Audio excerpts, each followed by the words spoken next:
Hello, everyone, and good morning, and welcome to this Cabinet Office and Government Commercial Function webinar around transforming public procurement. Hopefully you can hear me and see me okay. I appreciate it's a little bit windy and stormy out there today, so I hope everyone is staying indoors and staying warm. So firstly, hello, my name's Lindsay Maguire. I am the Deputy Director for Procurement Reform Implementation at the Cabinet Office, and also as part of the Government Commercial Function. And my role and my team have been busy implementing the Procurement Act 2023 and making sure that everyone is ready for this change. So what we really wanted to do today was to bring everyone together and just share our ideas, our vision, and make sure that our prospective suppliers have got what they need going forward into the next month, which I'll come to. There's a lot of people on the line, which I am absolutely grateful for. We're really thrilled. We did one of these yesterday. We had a slight technical difficulty with some of the feed. We've gone through what happened, and we think it's a Teams issue. There was a Teams glitch around some of the video feed, which I realised was unfortunate. We do have a really good video recording. I'm hoping, obviously, nothing goes wrong again today. We think we've fixed the problem, but we do have a recording, so we will make sure that everyone's got that ahead of anything later on in this session. All right, great. Next slide. So as I've mentioned, my name's Lindsay. I'm going to be hosting the webinar. I'll take you through a bit of the background, and then I'm also joined by my colleagues Adam Hill, who is the head of PMO for the Central Digital Platform. He's going to be talking through the system and what that looks like. And Amy Headington, who is the head of Debarment and Investigation at the Cabinet Office. So this is long-term change. So it's not just about being ready for the now. We also want to make sure that we're building a system for the future whereby we can continuously improve and work with our suppliers on that improvement. Next slide. So what we wanted to do was, I'll talk a little bit about the detail of the Procurement Act, a bit about the history, but not a great deal around that because it has been quite a long programme. I'll go through some of the changes and benefits that you will need to know as suppliers. And then, as I mentioned, we'll do a live demonstration of the new Central Digital Platform, which is a significant part of the transformation that we're doing. Amy's going to talk about what oversight means and specifically what that means for yourselves as suppliers bidding into the public sector. And then we'll go through some actions. We're not going to be taking live questions just because there are so many people on the call. But what we've done is we've gone through all of our help desk and we've grabbed the 10, 15 or so most asked questions that we think suppliers will need to know at this stage. And if we've got time at the end, we'll go through and we'll run through that in a little bit more detail. This is aimed at suppliers. We have done an awful lot of other webinars and events for contracting authorities, but I appreciate there are probably quite a lot of contracting authorities and buyers on the call, which is great. My ask to you is that you can use this information with your own supply chains, and also make sure that we're spreading the messages quite wide across the public sector, because we are really keen to be open and transparent about the work that we're doing at the moment. Great, next slide. So we have already published quite a lot of information. It's been quite a long programme, as I've said. So what we've done is we have created a space on gov.uk, which has got everything you will need as a supplier. If you scan that QR code and want to have a look at anything in the background, everything is on there. What I'll do later is I will point to some specific things which I think will be particularly relevant for those who are going to be bidding into opportunities, just so that you've got everything in one place and that you can refer back to in terms of that information. We will share the slides, so I'm more than happy for these to be shared wider. And also, as I've mentioned, we'll put a recording on gov.uk for anyone that wasn't able to dial in. We also have a help desk, so if you do have any questions that aren't covered through this presentation, the email address is there, procurement.reform@cabinetoffice.gov.uk, and we'll be standing by to answer any specific questions that you might have over the next hour. Okay, next slide. Great, so what is the Procurement Act and what do you need to know? So next slide. So I appreciate this might not be new knowledge for everyone. As I say, it's been quite a long programme, but the Procurement Act 2023 is essentially born as a benefit of leaving the EU. Our current procurement regulations are based on EU directives, and they're very much built with a single market in mind, and they've not always been as easy to navigate for procurement teams. So what we've done is we've taken the opportunity of a bit of freedom and rewritten the procurement regulations for the UK. This includes looking at amalgamating an awful lot of other regulations and procurement practices around the piece. Procurement is regulated, and that is absolutely right. You know, we are spending an awful lot of taxpayers' money, so it's right that there is a kind of a strict regulation there. But what we want to do is make it as flexible as possible, and I don't want it to be seen as a bureaucratic barrier in itself to businesses. And this is what we've aimed to do around opening up public procurement and why these messages to suppliers are so important. I like to see the Cabinet Office's role as balancing the interests of the public sector and the private sector. So on one hand, we want to make the systems a lot more efficient, but on the other, we want to make sure that we're removing any barriers that small businesses in particular, but also any new entrants to the public sector face when they actually deal with public procurement. On the other hand, we also want to make sure that we're protecting our supply chains. So we have strengthened our exclusions regime. We do not want to do business with companies that are going to pose unacceptable risks to the public sector. And that includes things like on national security and other areas of professional misconduct, etc. So we've been really clear about what constitutes suppliers which we do not want to work with as part of that process. A big part of this is also about being more transparent. Transparency is a key benefit of public procurement, and we've always been really keen to make sure that we're publishing data that suppliers can use in their own business development activities, but also that we can look at as taxpayers and look at how procurement is functioning as a country. That's really important, and we are keen to embed that transparency throughout the whole of the procurement process. And alongside that, and whilst they're not specific sections in the Procurement Act, obviously this is an important moment for our function, and we really want to look at how we can use the new benefits and the new regime to foster innovation, maximise social value, think a bit differently, and just use this as an opportunity to make sure that procurement is functioning in the way that it should across the country. And I think there's lots of people on the call who would agree that actually that is a good thing. We should be doing that if we can take that opportunity. Next slide. So I'm not going to take you all the way back to December 2020 because it was a long time ago, and also I've only got 45 minutes. But my main point for this slide is that when we've developed these proposals and when we've looked at what public procurement regulation needs to be, it's been a long journey, but it's also been a very collaborative journey. So going back right to December 2020, we've had a lot of input from industry who've given us feedback around where the real barriers are to entry and where the real areas are that we can focus on.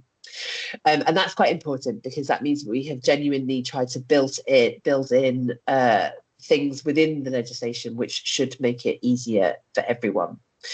We've obviously gone through quite a lot of parliamentary scrutiny as well. So there's some big ticket items which the Parliament wanted to put in, especially around national security and other areas of global threats.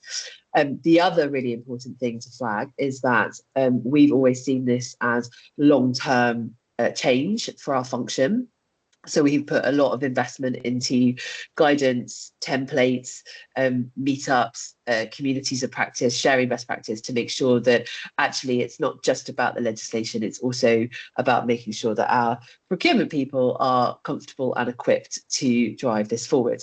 And with all of that in mind and following a very busy few years on our part, we are going live with our new regime on the 24th of February 2025, where we will switch over to our new regulations. I'll talk a bit more about what that specifically means for yourselves and what we can expect. But I do want to emphasize that this is about long-term change. So you may not see any big bang changes around some of the work that you're doing, but gradually over the years, I'm hoping that this will be a step change for transformation in procurement. Next slide. So I mentioned this briefly, but I do want to emphasise how much procurement teams have focused on their own implementation, readiness and learning and development. So we've been rolling out a learning and development package of support over the past 8 months or so. We've had over 4,000 people complete an advanced deep dive, and this is a intensive 3-day subject matter expert training that's brought together procurement people from across the whole of the public sector, going through every single page of the new regime and looking at how best to maximise those benefits and those flexibility. That's been a really, really good exercise and has definitely shone a light on some good practice across the piece of public procurement. In addition to that, we've got e-learning, 10 modules, 16,000 people have completed it. This is a huge success. And we in particular have been incredibly pleased with just how much procurement teams have engaged with this learning and development and the process. It was always our intention, as I've said, to make sure that people are equipped to drive this change through their organisations. And I think the fact that we've got such a number of people engaging with that shows how dedicated procurement people are to driving this forward. And I've genuinely been very proud of my function and proud of my fellow procurement colleagues for coming with us on this change. And that's important because that means that we are all operating within consistency, but also we're taking the time to actually work, and upskill ourselves as professionals in order to give you as suppliers the best procurement and bidding process that we can. Next slide. So what does this actually mean? I've talked a bit about the theory and what we've done, but key changes for yourselves as suppliers, which I'm really looking forward to and I wanted to share. So we're going to be much more open with our upcoming pipelines, as I've mentioned, and that includes pre-market engagement opportunities.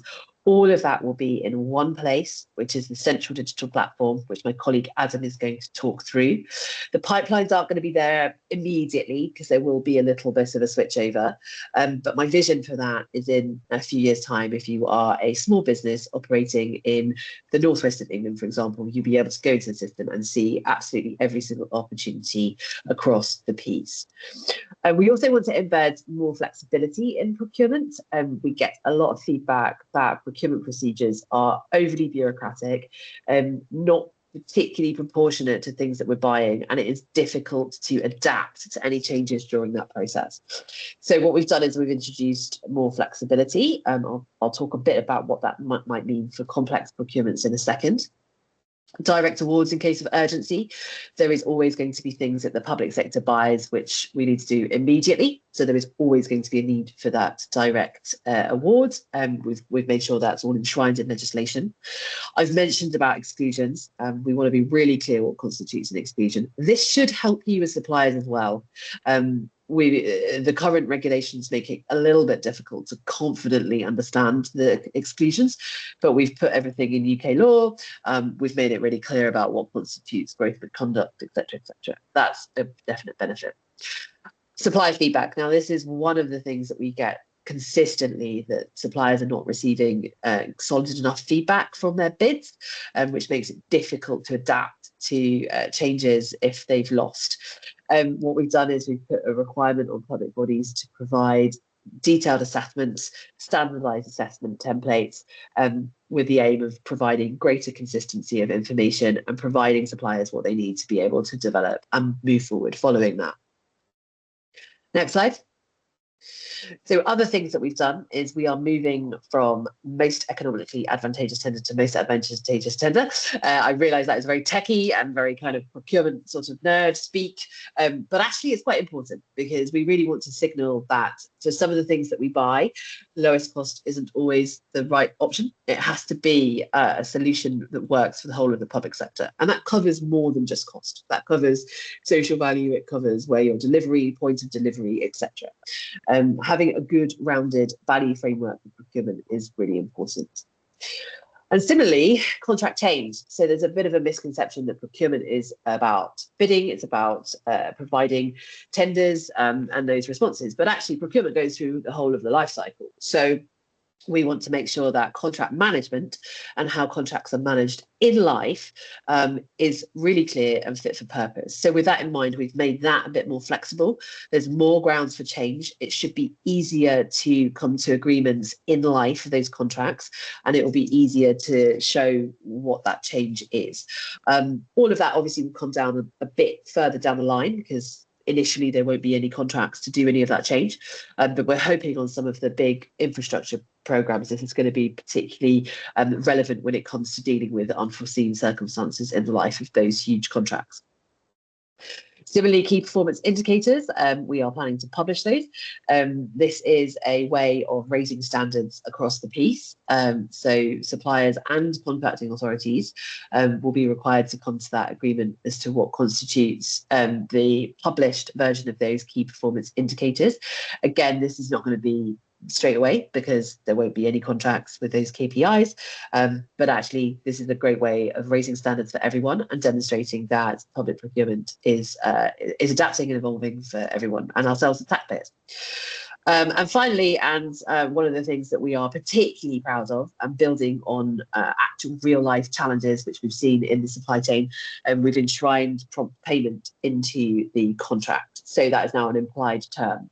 So if you are working on a public sector contract, either as a prime contractor or as a supplier down the supply chain, there is an implied term of 30-day payment terms. And that's really important to keep cash going. And it's also building on some lessons learned, which have been less than good practice in terms of we've seen around the kind of procurement. Next slide. So just to go into a little bit more detail about what flexibility means. Next slide.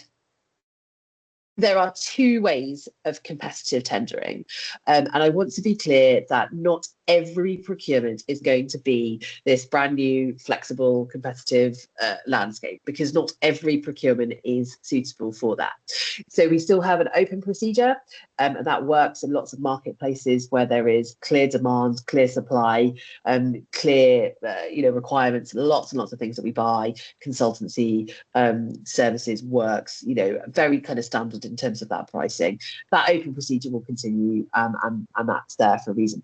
But for lots of things that are particularly niche, and we do buy quite a few things, especially in the sort of climate innovation and energy sectors, we really want there to be a lot more flexibility when it comes to purchasing.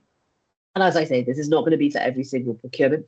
It is largely going to be for things which are above threshold, complex, high value. But it will give procurement teams a way of designing their own procurement procedure with the marketplace. And this is really good for things, for example, that are brand new, innovative, but it's also good where there is a bit of stagnancy in some of the marketplaces. And obviously the public sector does have a lot of marketplaces which are very specific and unique to the public sector. The key thing in all of this is that where there is flexibility, those stages are outlined from the outset. So it will be clear what is expected of you as a bidder. But what we're hoping is that it will mean you won't have to invest so much time on commercial dialogue, negotiation, visits, etc. in the sort of first phases of the procurement, and that will be pushed back into the later phases. So we can really focus on making sure that you are putting the right investment into those bids. And these can include things like commercial dialogue, negotiation stages, best and final offers, site visits, supplier presentations, which lots of people do already, but having like a dedicated stage for that, the procurement is quite powerful. But also product demonstrations, where can we work with you to have a product which is being demoed during that procurement phase. E-auctions, similarly, I've seen some great ideas from contracting authorities on how to embed that e-auction functionality within the process. And also one thing that I've always advocated for and quite excited about is about variant tenders. So is there an alternative way of doing things? And can you tell your contracting authorities, your buyers, that you can deliver things slightly differently? Now, all of this is going to take a little bit of time. As I say, it's not going to be a big bang. We are going to still be, working with procurements that are already in practice, but we are hoping that this additional flexibility will give rise to maximise commercial outcomes across the piece. And I'm really genuinely quite excited by some of the examples that we've seen so far that contracting authorities are doing.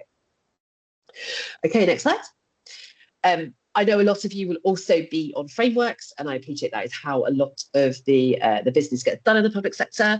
Again, more flexible approach to setting up frameworks. We can use the competitive flexible that I've just mentioned to establish those frameworks. Importantly, there will be a new mechanism, which is an open frameworks. We get a lot of feedback that once a framework has been let and a supplier has not won a place on that framework, it means that they're locked out of a particular sector, a particular project for long periods of time. We're looking to change that. So we're looking to create a mechanism for some markets which move quite quickly, whereby open frameworks can provide that access for suppliers through the life cycle of that framework. Dynamic markets, similarly, we're introducing more of a range of goods and services. Now, the key thing here is that existing frameworks are still valid and still will be used whilst we go through the transition. So if you are on an existing framework, you will still be able to receive call-offs from that framework. But obviously, as time goes by, we'll see gradually those frameworks becoming less and less, and then the new frameworks under the new regime going up and up and up. So it's going to be a little bit bumpy while there's a couple of transition points, but unfortunately, that's the easiest way to do it. The other thing that we're working on, which is a future commitment, it won't be ready at go live, but I'm hoping it'll be ready later on in the year, is a list of all of the frameworks in the public sector in a register of commercial tools. And I think this is going to be a really useful thing for both contracting authorities and for suppliers who'll be able to go in, have a look, see where the frameworks are, and hopefully that should standardise and possibly reduce some of the duplication that we see with those mechanisms. So it's a really good way of putting everything together in one place. As I say, that won't be at the go live, but we will work that through. So these are just some of the ideas. I wanted to kind of share that and share our views of what real is the benefit for suppliers. If you click on, I've mentioned the importance of the central digital platform. If you could click on the slide. Great. I've mentioned the importance of the central digital platform. This is an essential part of what we're doing, and we want all suppliers who are bidding into the public sector to be signed up, and it's part of our transparency commitment. So we want to take you through that and show you what the platform looks like. I'm going to hand over to my colleague, Adam Hill, who has been leading on this and is really keen to share the work. And Adam will take you through that, and then we'll come back and do a bit of a summary afterwards. All right, over to you. Thanks, Adam. Thanks, Lindsay, and good morning, everybody. Really pleased to be here talking to you about the Central Digital Platform and all the work that's been done to get this ready. I'm just going to do a couple of quick slides about why and how it's going to work, and then I'm going to get into the bit that you're probably most excited for, which is the actual demonstration, and walk you through registration and storing your supplier information. So Lindsay's touched on this already a little bit, but just to recap why the Central Digital Platform is so important. This is going to be the place where all procurement notices live, above threshold and below threshold. So there'll be no more jumping from Contracts Finder to Finder Tender. Everything will be on the same place. And notices can now be linked under the new regime, which means that when pipeline notices go up and then they move on into pre-market engagement notices, opportunity notices, award notices, etc., you'll be able to follow them all the way through and see how things may have evolved throughout the tender process. Also have a record of everything that's been published by the contracting authority in regards to that procurement opportunity. One of the other big benefits is the ability for you as suppliers to come in and store the information that you are always asked for as part of your procurement. You can store it in the Central Digital Platform and share it directly with contracting authorities. And I'll show you what that looks like in a couple of minutes. Additionally, you will now have an identifier for your organization as will contracting authorities, which is going to make it much easier for us to kind of get better data quality, which we can then reshare with you and track and see who's spending what and with whom, in what sector, in what geographical location. And we've built the system to allow continual improvement and development of future functionality. Those analytics will be available on the service at a point in the future so that you can come on and start doing bespoke searches around who is buying what in my sector, in my geographical location, et cetera, et cetera. Are there opportunities for me to partner with other suppliers who are winning business in this area and things like that? So that's the kind of stuff that you'll see coming on in the future, as well as the ability to store more of your supplier information that you need for bidding purposes. So the kind of things that you won't always get asked, you might change the answers ever so slightly, but the questions themselves don't differ. So around modern slavery, carbon net zero, et cetera, those modules will be introduced after go live. So you'll be able to store more information. So if we move on to the next slide, please. So one big thing that we want to make clear is that the Central Digital Platform, it's not a new service. It is an enhancement of the existing Finder tender. So the URL is not going to change. The ability to come in and save searches and watch notices, that's not going to change. And the fact that if you have saved searches up and running already, those will continue once you re-register. If you use the same email, or even if you don't re-register on day one, we will still send you your existing saved searches because it's the same service. It's going to be integrated with e-procurement systems that contracting authorities use in the same way it is now, so that sharing of information and the publication by the contracting authority to the service will be seamless. And I know everyone is super keen to come in on day one and get themselves signed up and sorted out. You don't have to. Don't feel panicked about coming in on the 24th of February. You won't necessarily miss anything. As I said, we'll keep sending you your saved searches. And if there isn't a procurement to bid for on day one, you're not going to miss out by not being registered on day one. There will be, as well as webinars such as these, a number of different pieces of material for you to refer back to help you get ready, videos and user guides. And I think if we slip onto the next slide, please. There's a QR code there that you can scan, and a URL where you can go and get this information and look at the videos, which will cover some of what I'm about to show you on the service itself. So the bit you've all been waiting for, please bear with if the internet's a little bit slow. It's starting to get a little bit blowy here in Norwich, so I'm sure everything will be all right, but here we go. As I said, it's just Finder tender. So the front page is looking slightly different because there are a couple of main changes. We are calling out that the sign-in is different. So we've built a new sign-in service for you to store your information, and you'll have a button up here on the top for you to sign in. I've already signed in to try and streamline this, but when you go into the sign-in section, you'll be prompted to set up a gov.uk one login account, which you'll use your personal supplier email address for, so the one that's linked to you as an individual, because it includes two-factor authentication, and you'll need to be able to get a code and say, yes, I am who I am when you're signing in. That's part of one login. When you've done that, you'll have the opportunity to add your organization or join an organization if it's already been set up for you. So very quickly, I will show you what that looks like. The first thing that people will be asked is, are you a buyer or a supplier?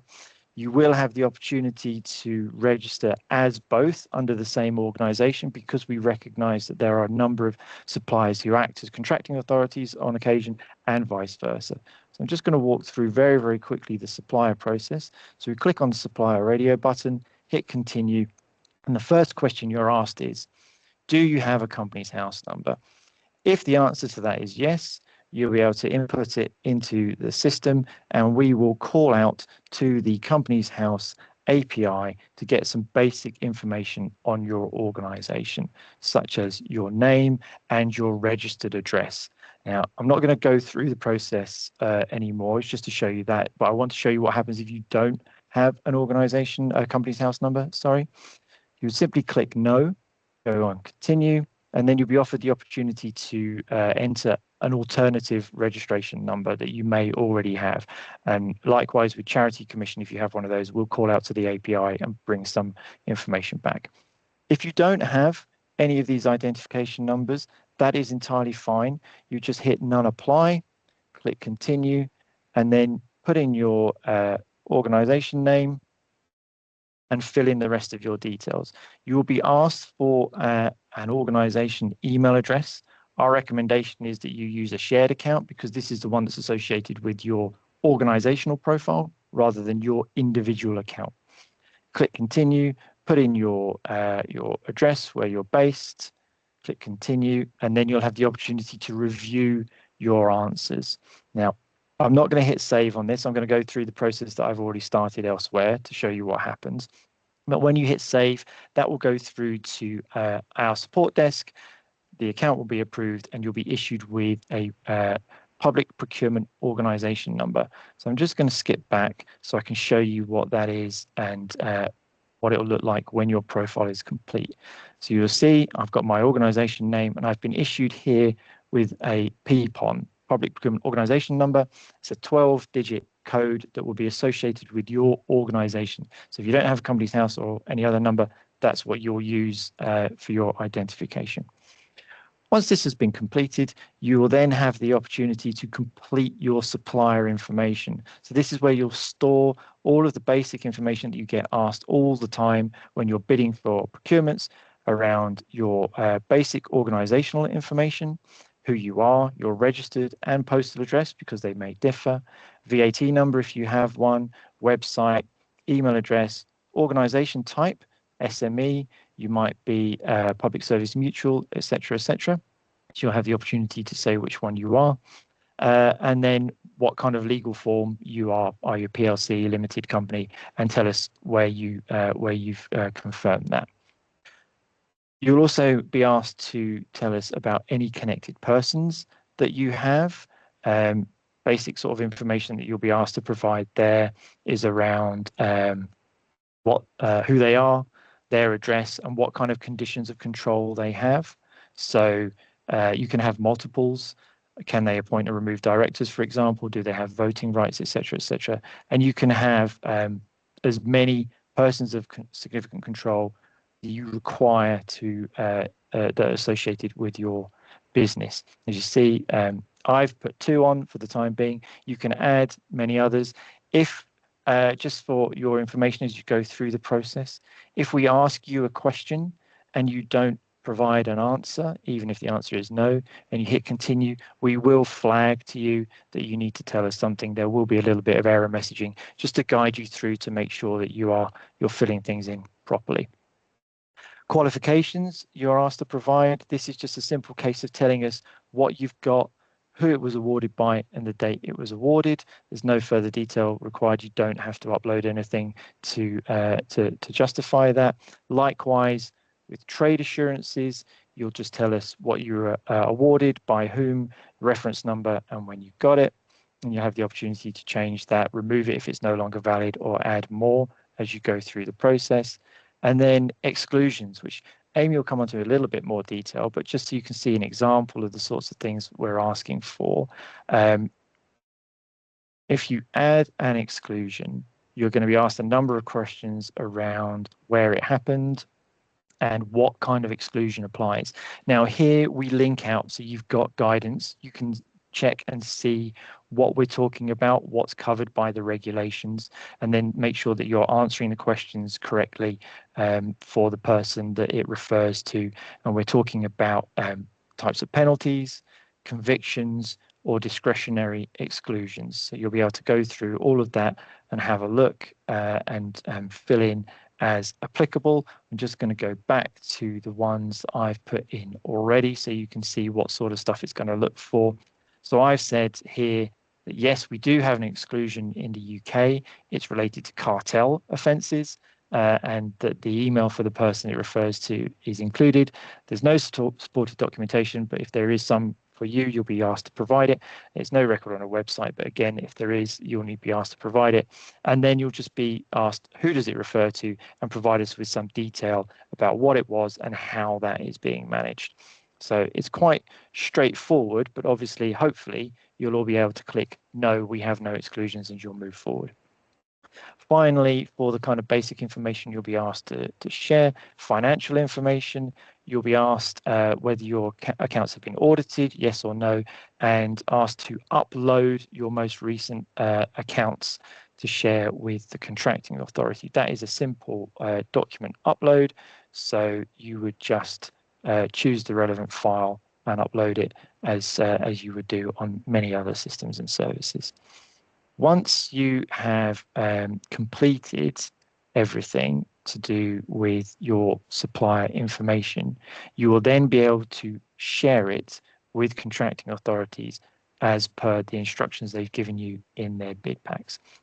So we give some guidance on how this works, but essentially you'll be able to create a share code or download this information. And I'll show you what that looks like. You have a nice big green button that says create share code. Click on that. At this point, you're going to be asked just to confirm that your information is accurate and correct, because it is your responsibility as part of your bid to ensure that the information you're giving a contracting authority is the right information. So you'll read through the bullets around the declaration, click to say you understand and agree, hit the continue button. You'll need to tell us who you are. So I'm doing this on behalf of the organization. We'll need your job title. Mine's quite grandiose and ostentatious because it's my test supplier. And then we'll just put in an email address as well, just to confirm, so it can be followed up with, if necessary, by the contracting authority. Stick in your address, continue. You'll then have the opportunity to review and make sure your declaration is accurate. You are the right person. You haven't put any mistakes in here. And at this point, you'll hit confirm and get share code. So this is now your share code for the data that you have inputted at this time. So on the 24th of January at just after 11:30, I created this share code. My data is accurate. If your contracting authority, as part of the bid instructions, is asking you to collect and provide this share code so that their e-sender, their e-procurement platform provider, can call our API to get the data, you'll need to give them this. Alternatively, they may ask you to provide the file alongside everything else, particularly if they're not using an e-procurement system provider. So in that case, you can click here, download your supplier information. You'll get a zip file, which will include a PDF of all of the answers to the questions that you've provided and any files that you uploaded as supporting documentation. So you can then share that zip file with the contracting authority in accordance with the instructions that they've given you. Just have a quick look at what that looks like now for the share codes. As I said, they're accurate at a point in time. If your data doesn't change, you do not need to generate another share code. It's only in the event that your data has changed that you need to update your entries here, redo your declaration, and generate a new share code. So if I'm bidding for contracts over the next 6 months with a number of different contracting authorities for a number of different opportunities, and my information doesn't change, I can just use this same share code here again and again and again, or likewise, the same download, the same PDF again and again and again. You only need to generate a new one to share if your information needs to be updated. So that's it. It's hopefully very, very straightforward and reassures you that we're ready to go, and you'll be ready to go, and that everything's set for the 24th of February. That concludes the demonstration. I hope you found it useful. I'm now going to hand over to my colleague, Amy, who's going to talk you through the procurement review service. Thank you. Thank you very much, Adam. Yes, hi. Yes, the Public Procurement Review Unit has been stood up off the back of the Act. And as Lindsay has already mentioned, it's really there to drive standards of public procurement practices right across the board. If we could have the next slide, please. In order to do that, the unit itself has kind of been put into 3 different services. The first of those services is one that already exists. It's the Public Procurement Review Service, which you may already be familiar with.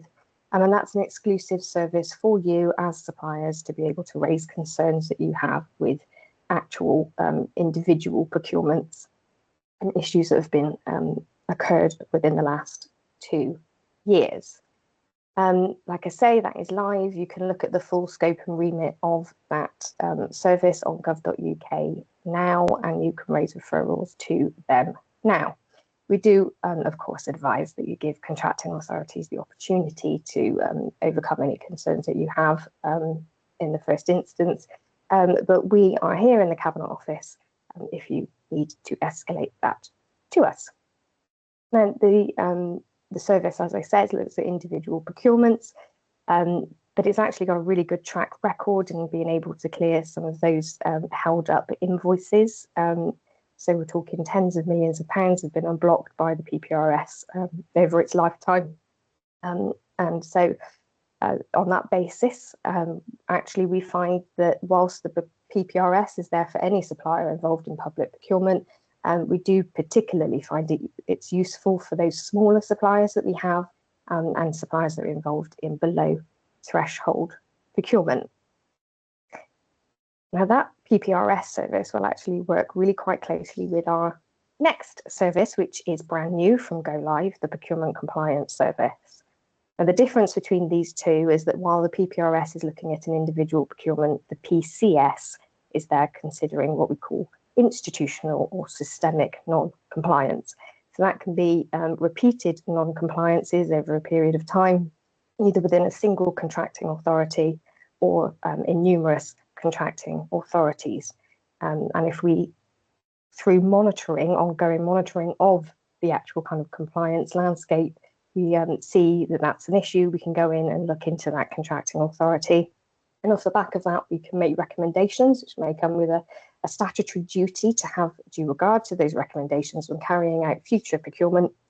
And additionally, we may be able to issue guidance to all contracting authorities so that they all get the benefit of the lessons that have been learned as a result of that investigation.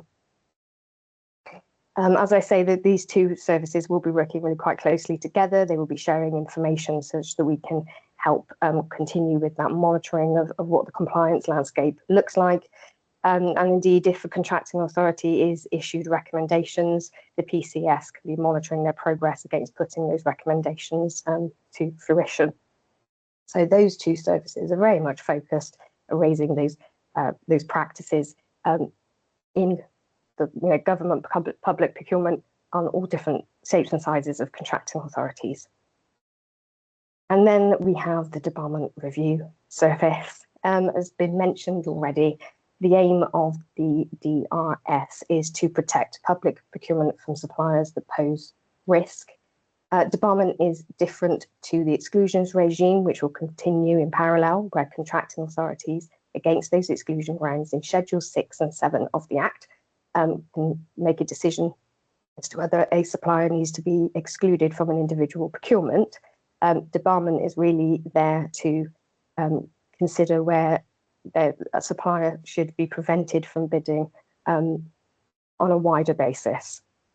So the process is there to ensure that where a supplier should be prevented from bidding for public procurement, they can be by being added to the debarment list.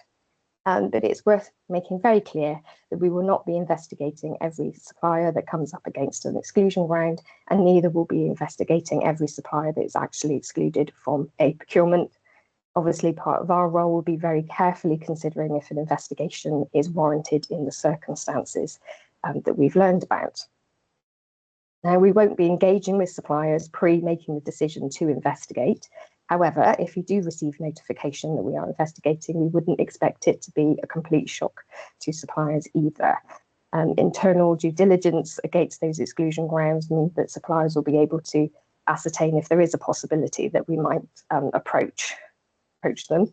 And at the very least, as you've just seen with Adam, you'll need to be considering how you sit against those exclusion grounds when you're registering as a supplier to bid with us. It's also worth noting that, of course, if we do get in touch and you are subject to investigation, you will have the ability to respond to that.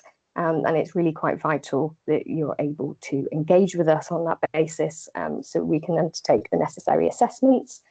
The main part of our assessment will be considering whether the circumstances that have led to the rise of the exclusion ground are continuing or are likely to occur again. It's a really important test within the Procurement Act that we need to be considering, and ultimately, depending on the outcome of that test, will depend on whether we then can consider adding the supplier to the debarment list. So it's really quite important that if you are approached, you're able to share information with us and engage with us such that we can undertake that assessment appropriately. And not least due to the fact that if a supplier fails to cooperate with investigation, they could end up on the debarment list on that basis alone, which would not be ideal. The other thing to note, like I say, you will be able to respond, but we will be sharing with suppliers that have been subject to this process the draft report, findings report, before we go to the Minister for the very final decision about adding a supplier to the debarment list. And of course, you will be given the opportunity to make representations as a response to receiving those draft findings. But it is an engagement process, so you will have an opportunity to talk to us prior to that as well, of course. So as I say, that service is there to protect public procurement and to be used where it's appropriate to use it. Again, as with the PCS as well, actually, anybody can raise a referral to the Debarment Review Service, and that will be via gov.uk once we go live. Once we're live, both new services will have information on gov.uk published. And again, like I say, those referrals will open.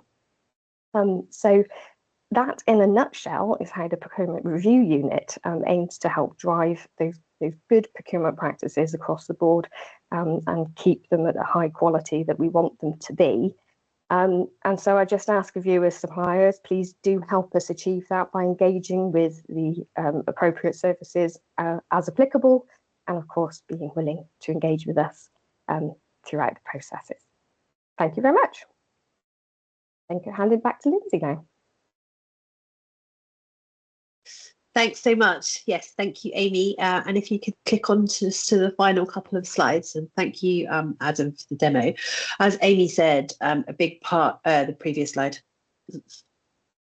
As Adam said, as Amy said, a big part of what we're doing is long-term change. So having that procurement review mechanism and having an ability for suppliers to really challenge buyer behaviour is quite important. And we are really keen, as Amy said, to raise the standards for public procurement for absolutely everyone. So hopefully that's given you a bit of a flavour of where we are, what transformation means. As I said right at the beginning, it's important to remember that we still do lots of things below thresholds for procurements. So there are lots of organisations who will still be receiving regular contracts without having to sign up onto the system and all of that. That's absolutely fine. But this is for important procurement, and this is really important for public procurement teams to kind of consider and to think about. So what we'd ask of you, so firstly, thank you so much for dialing into this session. This is absolutely the first tick in terms of that engagement. We've published a lot of information out there specifically for suppliers around guidance and the Act. When it comes to the 24th of February and when it comes to signing up, there are videos available. There's different guides on how to navigate the system. And we'll also have help desks in place to support you if there are any challenges during that process. We also want you to talk to your customers. So if you do have long-standing contracts or relationships with your customers in the public sector, and I know many of you do, including the buying organisations, for example, across the piece, across the different sectors, it's a good idea to talk to them about what your ideas are around this flexibility.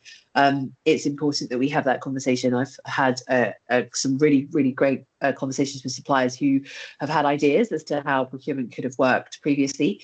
All of this is good practice, and all of this can develop ideas around using this flexibility in the future. I think my kind of concern is we've gone to all of this work to put these mechanisms in, but actually procurement kind of defaults to where we are currently. So the more people that are driving that forward, the better for us. And I'm really keen to cascade that message quite widely. The other thing that you can do is sign up for our updates if you're not getting them already. We send out regular updates. We've been very clear that we want to be open and transparent about everything that's going on in procurement. But also, don't just take it from us. I mean, this is all coming from our perspective. We're very deep in the detail. There are thousands of other resources available from different organizations with different perspectives. So a lot of the legal firms are real experts around some of the specifics on this and will understand the risk versus benefit sort of balance in specific sectors. Lots of information out there from them. Trade associations similarly are running lots of events. Consultancies have done a great deal of work, and generally there's really good information available on lots of different topics. So don't just take it from us. Have a read and see how the Procurement Act is being framed in that wider public procurement context. But also, spread the word. If you do think that someone would be interested in this, and if you do think that there are suppliers who potentially previously hadn't really wanted to engage with the public sector because of the sort of classic scenarios on bureaucracy and closed sector supply chains, etc., then this is an opportunity to challenge some of that narrative.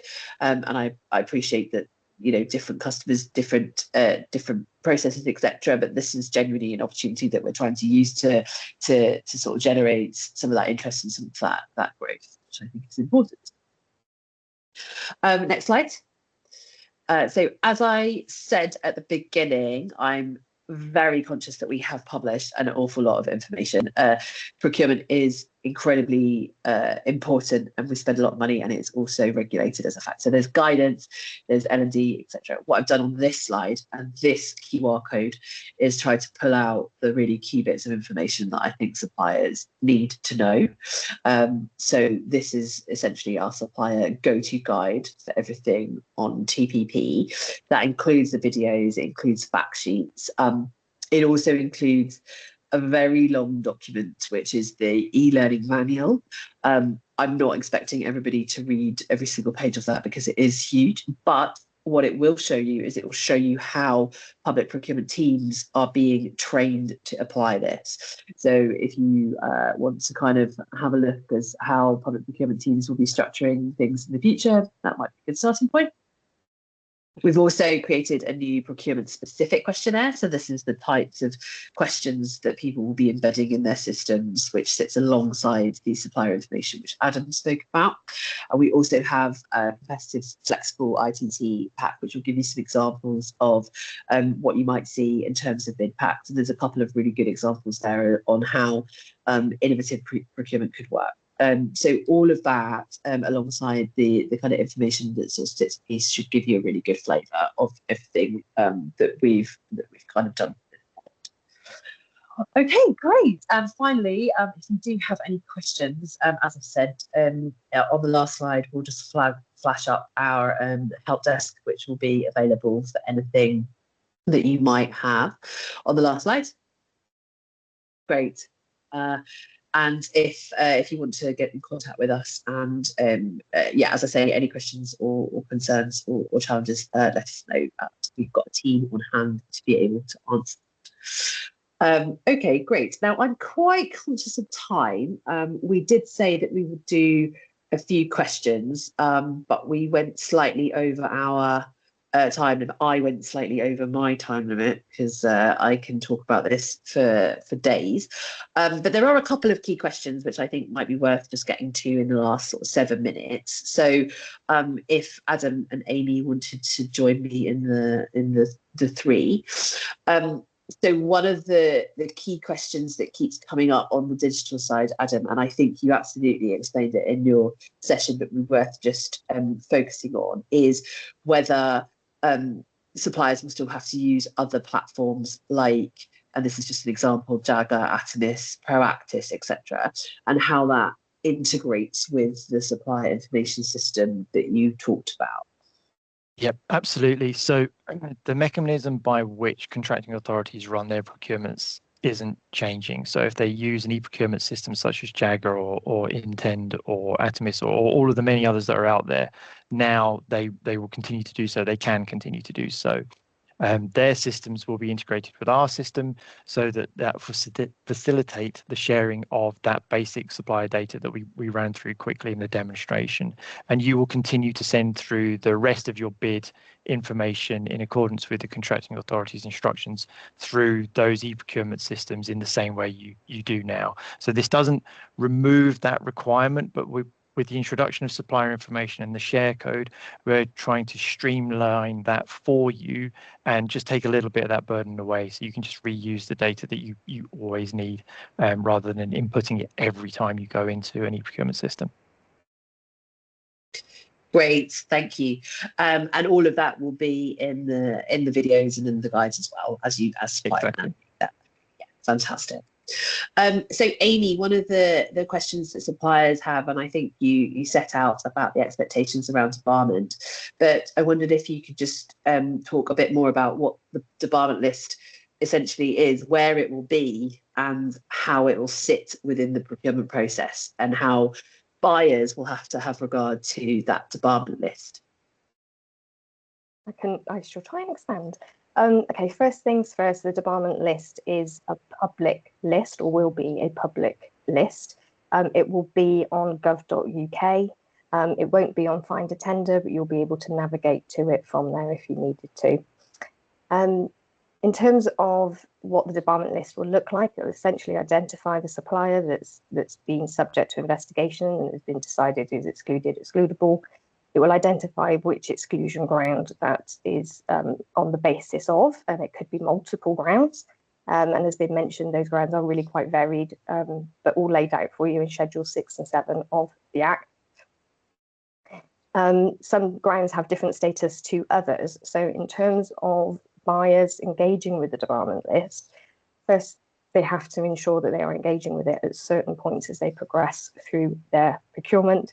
And essentially, when there's any kind of decision about who can either start off a procurement process, or if there's any decision points going through that process as to who continues, and then finally who is going to be awarded that contract, they need to make sure that they've looked at the debarment list to ensure that the people that they're inviting to continue are not on that list.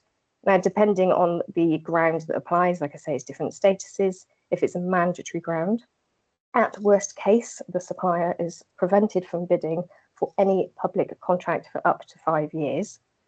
And if it's against a discretionary ground, essentially this is where the exclusions regime that we mentioned earlier, about where a contracting authority will make that decision as to whether the supplier should continue and the procurement kicks in. And essentially it acts there as a guide to the contracting authority to help them make that decision.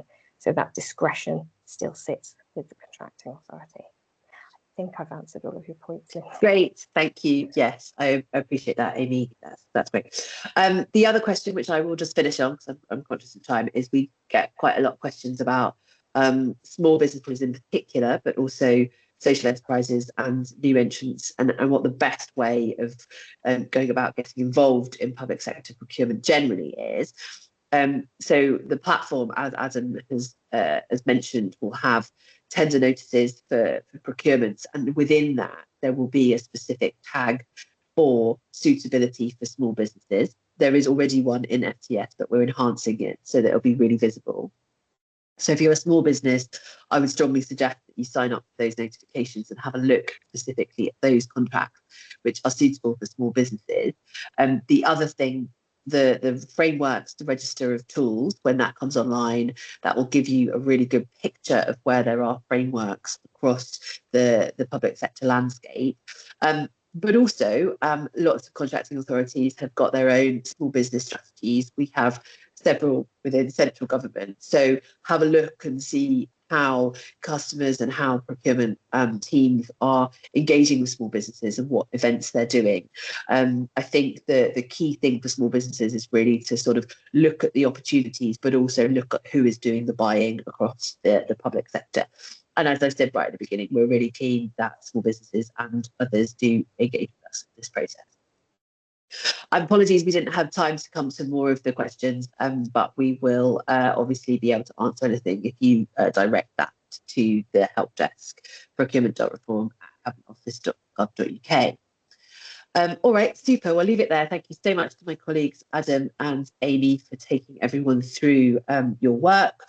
And thank you, everyone, for dialing in. We really appreciate the audience. We appreciate your time. And hopefully you found that useful. Have a great weekend, everyone. Thank you.